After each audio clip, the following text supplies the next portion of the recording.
Teherán asegura que el misil Fatah podría borrar del mapa a un portaaviones estadounidense. Y mientras grabamos este vídeo, el Abraham Lincoln ya se está moviendo hacia un entorno donde Irán intenta imponer su narrativa. Pero hay una pieza que Teherán no suele poner sobre la mesa, una pieza que cambia por completo el cálculo. Cuando la entiendas, verás por qué estas amenazas pueden ser más espectáculo que capacidad real. Para situarnos, hay que volver al 10 de noviembre de 2022. En una ceremonia dedicada a Hassan Tehrani Moghadam, a quien el régimen presenta como el padre de su programa de misiles, Irán soltó un anuncio que agitó a la inteligencia occidental. Afirmaron haber desarrollado un misil balístico hipersónico que suponía, según ellos, un salto generacional. El brigadier general Amir Ali Hajizadeh, jefe de la Fuerza Aeroespacial de la Guardia Revolucionaria, habló con una seguridad casi desafiante. Dijo que el misil alcanzaba velocidades extraordinarias, que podía maniobrar dentro y fuera de la atmósfera y que atravesaría cualquier defensa antimisiles existente. Incluso sugirió que harían falta décadas para que alguien lograra interceptarlo. Meses después, el 6 de junio de 2023, el Fatah 1 se presentó oficialmente. La televisión estatal lo mostró como una pieza de orgullo nacional. 12 metros de longitud, capacidad para cargar unos 200 kilos de explosivos y, siempre según Irán, velocidades en torno a Mach 15. Para ponerlo en contexto, incluso los cazas más avanzados apenas se acercan a Mach 2 en condiciones muy concretas. Así que el mensaje era claro: esto juega en otra liga. También aseguraron que podía golpear objetivos a 1.400 kilómetros, lo que, de ser cierto, abarcaría el Golfo Pérsico, el Mar Arábigo, Israel y gran parte de la huella militar estadounidense en la zona. Después llegó el Fatah 2. Ahí aparece el concepto del vehículo de planeo hipersónico. En lugar de seguir el arco relativamente predecible de un balístico clásico, la carga se separa del impulsor y planea por capas altas de la atmósfera, con capacidad de variar el rumbo. Y esa es la clave de su historia. Las defensas antimisiles se basan en predecir la trayectoria, así que si el vector cambia de forma continua, los cálculos se complican. Al menos, eso es lo que Irán quiere que el público asuma sin preguntas. La cuestión real, sin embargo, es si el sistema funciona en la práctica como lo describen. Y aquí empieza lo interesante. En abril de 2024, Irán lanzó un ataque masivo contra Israel y semanas después repitió la operación en octubre. Investigadores del James Martin Center for Non-Proliferation Studies analizaron restos recuperados tras ambos episodios. El equipo del Dr. Jeffrey Lewis identificó fragmentos compatibles con el Fatah 1. Eso confirmó algo importante. No era solo un objeto de exhibición, ya se estaba usando como arma operativa. Pero hay un matiz que la propaganda iraní tiende a esquivar. En esos ataques, una parte importante de los misiles fue interceptada, y los sistemas de defensa israelíes lograron neutralizar una fracción significativa de las amenazas pese a la presión. El siguiente punto de inflexión llegó en junio de 2025. Israel ejecutó la operación León Ascendente contra instalaciones nucleares y militares iraníes, y Teherán respondió con la operación Verdadera Promesa 3.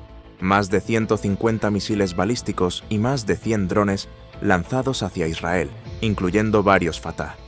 Los medios iraníes lo vendieron como triunfo total, asegurando que Israel no había podido detener sus nuevos misiles. El ministro de Defensa, el brigadier general Aziz Nasirzadeh, fue todavía más allá. Insinuó que lo usado durante esos 12 días era tecnología anterior y que Irán guardaba sistemas aún más avanzados listos para entrar en escena. El mensaje era intimidatorio.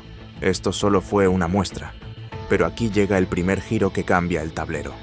Lo que casi nunca se subraya es el desgaste que Irán habría sufrido durante esa campaña. Estimaciones de inteligencia apuntan a pérdidas enormes, entre 1/3 y la mitad del arsenal balístico, en una cifra total que se suele situar alrededor de 2.500 misiles. Y peor todavía, la destrucción de unos 250 lanzadores, lo que recortaría cerca de 2/3 de la capacidad efectiva de disparo. A eso se suma otro golpe crítico, el 26 de octubre de 2024, un ataque israelí habría destruido al menos 12 mezcladoras planetarias en Irán, equipos clave para producir combustible sólido, esencial para los misiles más avanzados, incluida la familia Fatah. Dicho simple, mientras se proyectaba superioridad, la base industrial estaba siendo erosionada.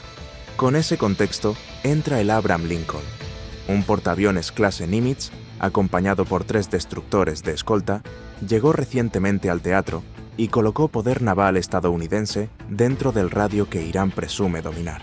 Y la respuesta mediática fue inmediata. Televisión estatal emitiendo amenazas directas, bucles de imágenes del Fatah 2 y gráficos de trayectorias sobre siluetas de portaaviones. El relato es seductor, pero tiene un problema estructural que Irán rara vez discute abiertamente. Para entenderlo, hay que mirar cómo se protege realmente un grupo de ataque. El Lincoln no navega solo, opera dentro de una burbuja formada por cruceros y destructores con el sistema de combate Aegis, una de las arquitecturas navales más avanzadas para detección y defensa. Y lo importante es que la defensa no empieza cuando despega un interceptor. Antes hay guerra electrónica. El SLQ-32, en su variante más moderna, es parte de esa primera línea. No busca romper el misil con metal, sino degradar su capacidad de ver, orientarse y corregir. Y ahí aparece la vulnerabilidad que rara vez se menciona. Un planeador hipersónico depende de sensores y de electrónica fina para navegar, maniobrar y ajustar el vuelo. Si se confunden sus referencias, se perturba su navegación o se ciega el guiado terminal, puedes terminar con un proyectil ultra rápido cayendo al mar a kilómetros del objetivo, sin necesidad de una intercepción directa. Su velocidad y su maniobra no valen nada si su electrónica deja de funcionar como debería. Supongamos aún así que el misil atraviesa esa capa. Entonces entra el anillo de interceptores, con la familia estándar y especialmente el SM-6, capaz de enfrentar amenazas complejas a gran distancia. Además, el sistema Aegis está concebido para coordinar respuestas entre varias plataformas y lidiar con escenarios múltiples. Y si algo consigue colarse, existe una defensa final de corto alcance, el Closing Weapon System, pensado para reaccionar en el último instante. El cuadro que dibujan muchas simulaciones es significativo. Un único misil hipersónico tiene probabilidades bajas de atravesar todo el escudo. Para aspirar a éxito, Irán necesitaría saturación, es decir, lanzar decenas de misiles a la vez para forzar errores, agotar munición o sobrecargar la gestión de fuego. Y aquí aparece el segundo giro, todavía más dañino para el relato televisivo. Un portaaviones, clase Nimitz, se mueve por encima de 25 nudos y cambia rumbo con frecuencia. Su escolta crea una pantalla alrededor que complica todavía más la solución de ataque. Para golpear un blanco así, necesitas datos de posición en tiempo real. ¿Dónde está ahora? No dónde estaba hace 5 minutos. El problema es que Irán no dispone de una constelación satelital de reconocimiento capaz de alimentar actualizaciones constantes con el nivel de fiabilidad requerido. Sin esa cadena, incluso un misil hipersónico se convierte en un proyectil rapidísimo disparado hacia una coordenada vieja. Y a esas velocidades, pequeños errores se traducen en kilómetros de desviación. Irán ha intentado cubrir esa brecha con variantes y conceptos distintos. Ha mostrado el Hormuz 1, presentado en 2014, con supuestas capacidades antirradiación para atacar radares. Anunció el Hormuz 2, como versión antibuque, aunque muchas lecturas apuntan a que no mostraba el tipo de guiado especializado que exige acertar a un barco maniobrando. También está el Khalij Fars, con un buscador electro-óptico para mejorar la precisión contra objetivos móviles. Irán sostiene que versiones tempranas existían desde 2008, pero la entrega oficial en 2014 sugiere retrasos y dificultades técnicas. El patrón que muchos analistas señalan es constante. Grandes anuncios, muchas promesas y una distancia persistente entre lo proclamado y lo verificado. Con todo, sería un error descartar a Irán como si no fuera capaz de nada. Bajo sanciones severas y con una fuerza aérea envejecida, apostaron por misiles como compensación. El resultado es una de las fuerzas de misiles más variadas del mundo, con vectores de corto, medio e intermedio alcance, misiles de crucero y, más recientemente, sistemas hipersónicos. La lógica es clara. Si no puedes dominar el aire, golpeas desde tierra. Y además hay un componente económico. Se estima que un Fatah podría rondar los $200.000, mientras un Tomahawk estadounidense supera ampliamente los 3 millones por unidad. Esa asimetría es intencional y estratégicamente inteligente. Pero esa inteligencia no resuelve el cuello de botella esencial: adquirir el objetivo. Un portaaviones en mar abierto puede desplazarse por un área enorme, sin ofrecer un patrón fijo. Atacarlo sin datos actualizados es como intentar acertar a un blanco móvil en la oscuridad.